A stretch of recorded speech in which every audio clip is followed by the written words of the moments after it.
Hello, my name's Florence. Welcome to the theobspod. I'm an NHS obstetrician, hoping to share some thoughts and experiences about my working life. Perhaps you enjoy Call the Midwife, maybe birth fascinates you, or you're simply curious about what exactly an obstetrician is. You might be pregnant and preparing for birth.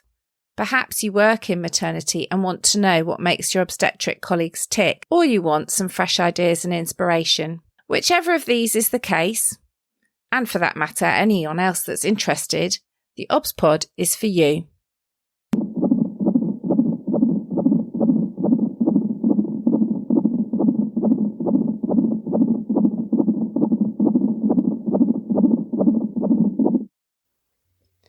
Episode 178, Maternity Triage.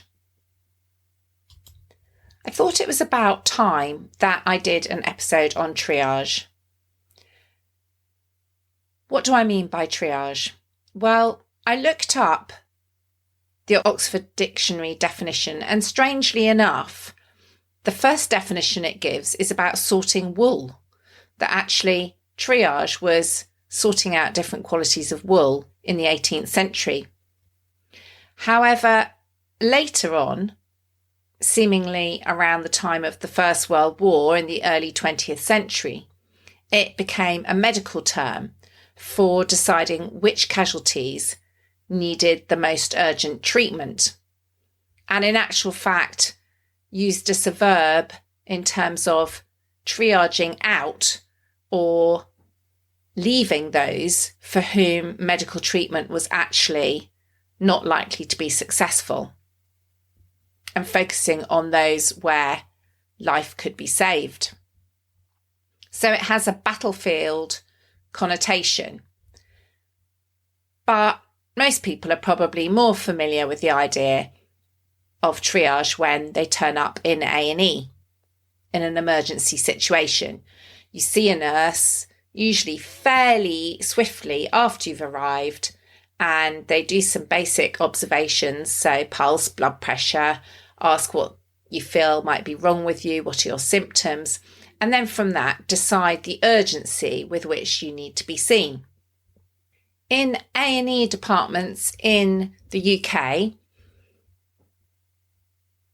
the Manchester triage system is used, which was introduced in the late 90s and is a 5-point system that helps staff decide the urgency with which patients should be treated.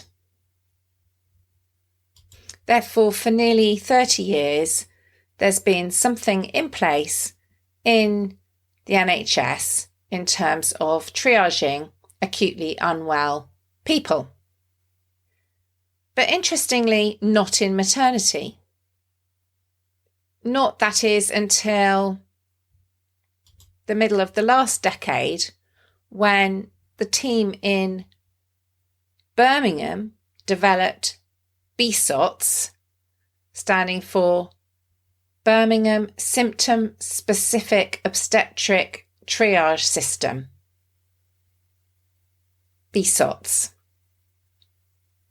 So the idea is that a woman turns up at the maternity service, now arriving in a triage area, and is rapidly seen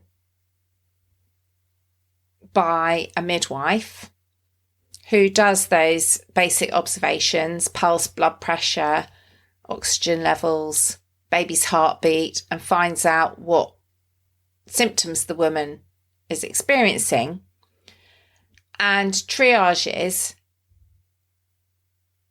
according to urgency how quickly the woman needs to be seen by midwifery or medical staff for further treatment or tests. The idea of introduction was to make sure that those women who needed urgent attention would get it quickly. And the system categorises women into red, needing immediate medical attention, amber, needing immediate attention in the next 15 minutes, and yellow, and finally green. And green is ideally seen within 4 hours, similar to the normal A&E waiting time. Well, I say normal A&E waiting time, but that's rather gone out of the window recently with the pressure the NHS has been under. So the idea of the BSOTS is that you should have rapid assessment of those women and babies that need it, because in obstetrics, as I've said in previous episodes, everything is extremely time critical. If you have concerns about a woman's well-being or a baby's well-being, every minute counts. So women categorised as red need immediate attention, calling the team and transferred to the labour ward or theatre. And women that are amber also need urgent senior review by a middle grade obstetrician or consultant. Whereas those that are yellow or green, whilst it's annoying to have to wait, we're not putting their safety at risk by doing so. You might ask why we couldn't use the Manchester triage system that's been in use since the 90s in normal A&E, and that's because maternity has some very specific different parameters because your physiology changes in pregnancy. So what we consider normal blood pressure, pulse, and even some blood tests are actually abnormal for pregnancy. They're different. We have different reference ranges for many things, and therefore you can't just apply the same sort of triage system because you may not pick up the women that are unwell. The triage system has to be maternity specific. And the success of the BSOTS Birmingham system meant that they found that the numbers of women assessed within 15 minutes of arrival in a maternity department went from around 38% to 58%. And the aim is for women to be assessed by a midwife with those basic initial assessments within 5 or 10 minutes of arrival, which has got to be good. Since the introduction of this system in Birmingham and numerous other organisations adopting the BSOTS system, it has become adopted as a national recommendation. The Royal College wrote a paper in December 2023 recommending implementation of this type of system across the board.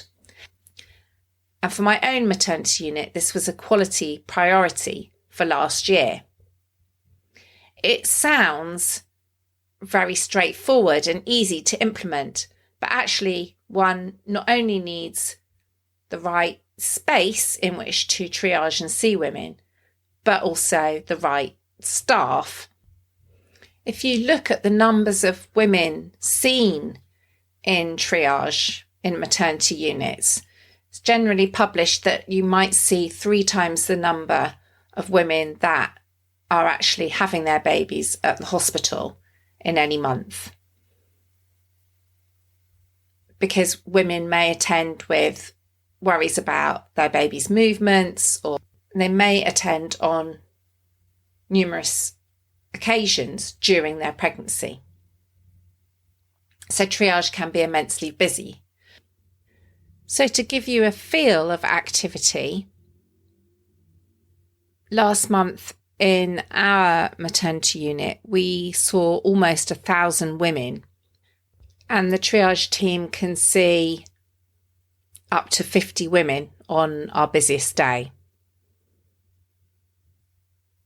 This is activity for a maternity unit that has around 5,000 births a year. And therefore, this implementation of a sensible system for prioritising the order in which women are seen is very important. Published data suggests that around 15 to 20% of women attending a maternity triage will be amber. So we'll need that required senior review within 15 minutes of arrival, either because there's something wrong on their maternal observations, so for example raised blood pressure or rapid pulse or respiratory rate, or because of concerns about fetal heart monitoring. And if you look at the numbers of women that score red on the triage system, the numbers are tiny,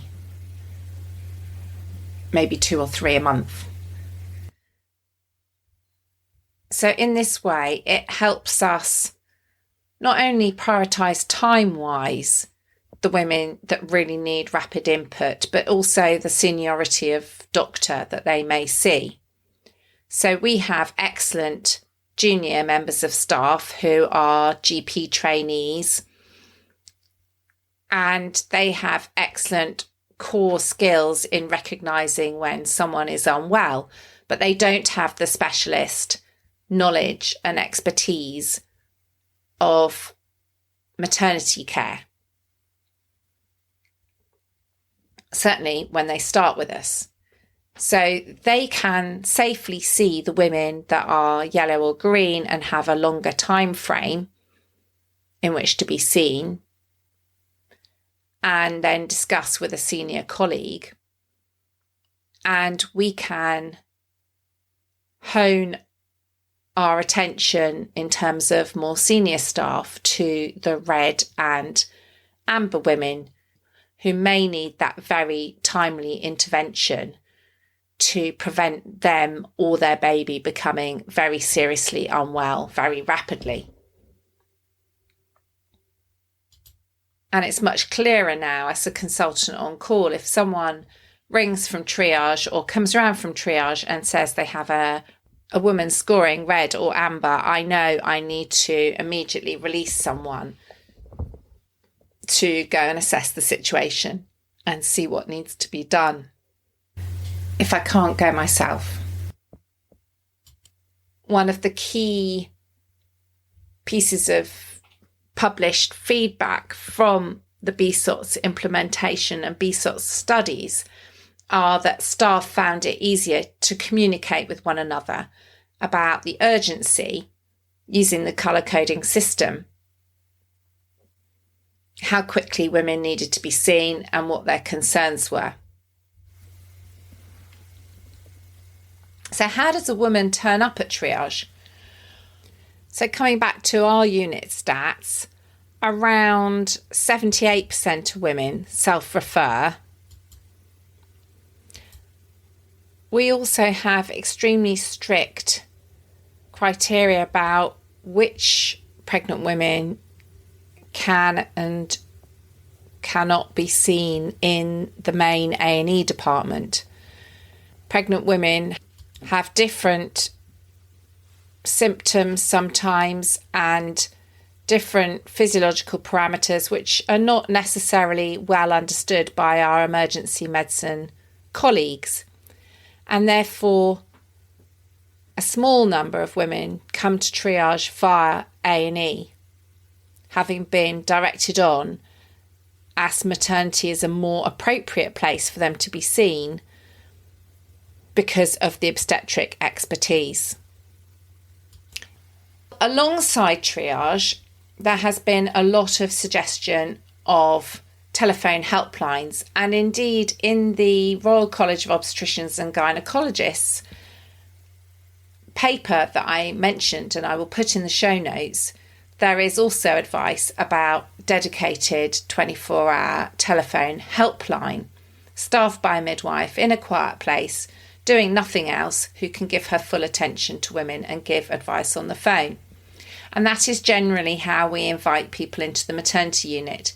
We encourage them to phone the helpline to discuss with a midwife what the issue is, and then we can direct them as appropriate as to whether they need to come in urgently to triage or whether actually they could wait for an appointment. This makes it slightly easier for us because we can give some advice over the phone, and we've also got some idea of who we're expecting to walk through the door. For example, sometimes if a woman rings up who thinks she might be in preterm labour, the team will give us in the neonatal unit the heads up before she's even entered the building. Some women will, of course, just appear, turn up of their own accord. Obviously, we have an open door, and we very much encourage women to attend if they have any worries. Some women will be sent in by the community midwives, and some women may possibly be sent in by their GP. And that brings me to the other aspect of triage. Everything I've described up to now might seem great, totally standard, very good safety, and why wouldn't you want to do it? But there is a flip side to this whole triage issue, in that we're breaking up that relationship, both with the general practitioner, the GPs, and also potentially the community midwives or midwifery teams, because the first port of call is starting to be the hospital maternity system and triage. And there is some value in that the hospital is open 24/7, it's always staffed, there's always people there. And if you've got a complication or problem, you don't want to be sitting around waiting for an appointment. But it definitely breaks up the continuity. Traditionally, women, if they had more minor complications in pregnancy, would contact their midwife or their midwifery team, and the midwife might phone them back, maybe arrange a visit or fit them into clinic to have an appointment. And because you've got that continuity and they know that woman and that woman knows that midwife, you then have the ability to know what is a bit different for that woman and how that woman normally is, what her medical and obstetric history is, and that might give you some pointers. Whereas if a woman is phoning a helpline or coming into triage, chances are she's never met the staff before. They don't know her, she doesn't know them. And yes, we do now have digital notes, and they can look on the system and see what her appointments say and what the history is and the interactions she's had with the maternity service. But it's not the same. It's not relationship-based care, which has been very much the basis of lots of maternity care in the past. Equally, GPs, certainly in my local area, are completely now excluded from maternity care. It's very rare that when a woman has a difficulty in pregnancy, she contacts her GP. When a pregnant woman booked her maternity care, one of the first things that the midwife would do at that first assessment is decide what type of care the woman was going to receive. And one of the options was what was called shared care, which was shared care with the GP. So the woman would see the midwife for a number of appointments and the GP for a number of appointments. However, this seems to have completely disappeared. We don't have that shared care arrangement with our local GPs anymore. It's not their fault. They're completely overloaded. And my understanding is it's also to do with the way the GP contract works. I believe that they don't have those appointments included in their contract anymore.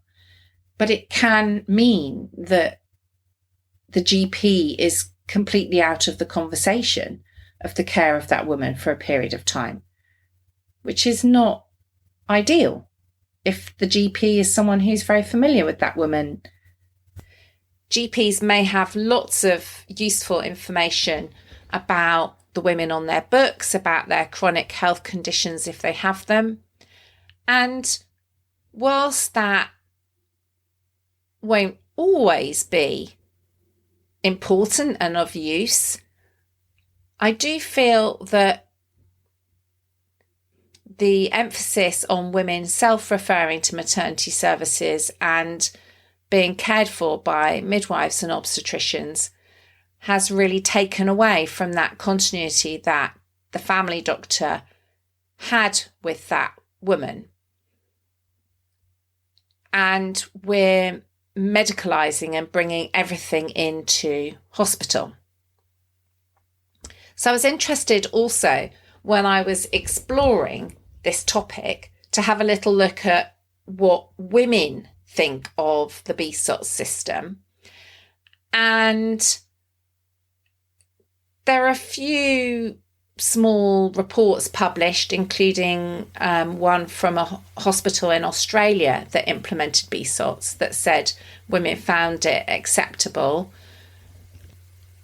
They had better communication about their likely waiting times, and they were more satisfied with that. But I know from some women that they find it a very busy area. They can be waiting for some time. They see a different team of midwives or doctors each time they come. And it isn't necessarily a great experience. You might ask why we couldn't use the Manchester triage system that's been in use since the 90s in normal A&E. And that's because maternity has some very specific different parameters. Because your physiology changes in pregnancy, so what we consider normal blood pressure, pulse, and even some blood tests are actually abnormal for pregnancy. They're different. We have different reference ranges for many things.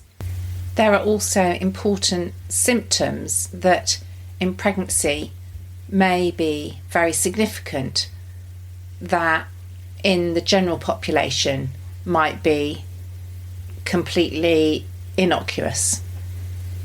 And therefore you can't just apply the same sort of triage system because you may not pick up the women that are unwell. This is why the triage system has to be maternity specific. The other benefit for us in having implemented BSOTS is that we can very clearly audit how we're doing in terms of meeting targets. Are we seeing and assessing those women in a timely way? And if not, what were the barriers to that? What were the blocks? And there's a very clear escalation process in BSOTS. If a woman is waiting longer than she should be, how you escalate to the consultant on call. So unlike previously, we've got a clear expectation of timeframes in which women might see, rather than an open-ended situation. And the CQC National Review of Maternity Services, published in September 24, highlighted maternity triage as a really important first step for women with an emergency concern during their pregnancy or the immediate postnatal period, the first 6 weeks, and was a safety concern in around a third of CQC maternity inspections overall. Although they did acknowledge that the RCOG paper and guidance had come out after some of the inspections they'd had. So hopefully maternity triage will be an area of rapid improvement in the immediate future. Do I think it's a good system? It definitely has some safety benefits. It can end up feeling a bit disjointed, and I think we need to be careful about which women are being seen in triage and which women actually could wait for an appointment with their midwifery team or obstetric team or GP. I think some of the particularly green women, do they really need to come to hospital? Probably not. But there are so many things that worry women in pregnancy. You know, you really want to be there for those women that are worried 24/7. And that's definitely how we improve safety for women and babies. But does it all need to come to the hospital? No. Could we safely direct some of it elsewhere? Maybe. Could we do a better job of women seeing their midwives and GPs for some of the less urgent stuff? Probably. But it's very challenging because even something as simple as a urinary tract infection, if left untreated, can make a woman unwell, can risk the chance of preterm labour. So it's very challenging not to sweep everything up into triage and just try and make that as safe as one possibly can. So what's my zesty bit? I think for a woman, know that maternity helplines and triage are there to be used. You may have a bit of a wait if something isn't urgent, but if you're ever unsure about a symptom or a problem you're having in pregnancy, it is always better to ring your maternity service and find out. If you can easily get hold of your midwife and it doesn't seem like an urgent thing to you, then great. But at the end of the day, that 24-hour number is your port of call for anything you're worried about. There's an expert who can talk to. Never sit at home and worry. We'd always rather you came and we saw you and everything was fine and you went away happy and reassured. If you're a member of staff, then maybe you're very used to this sort of triage, maybe you're not, but bear in mind that there's a reason why it's been recommended. There's good grounds for making sure that women are seen in the right order and those with more urgency take priority.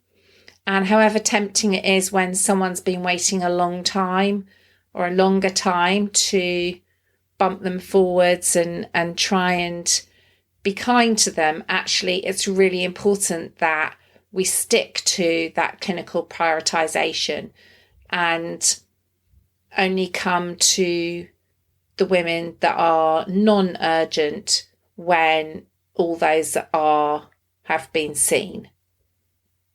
So it can be a bit frustrating when triage is busy and you've got less, perhaps, doctor capacity to review people, but just keep, like with any structured tool, it's there for a reason.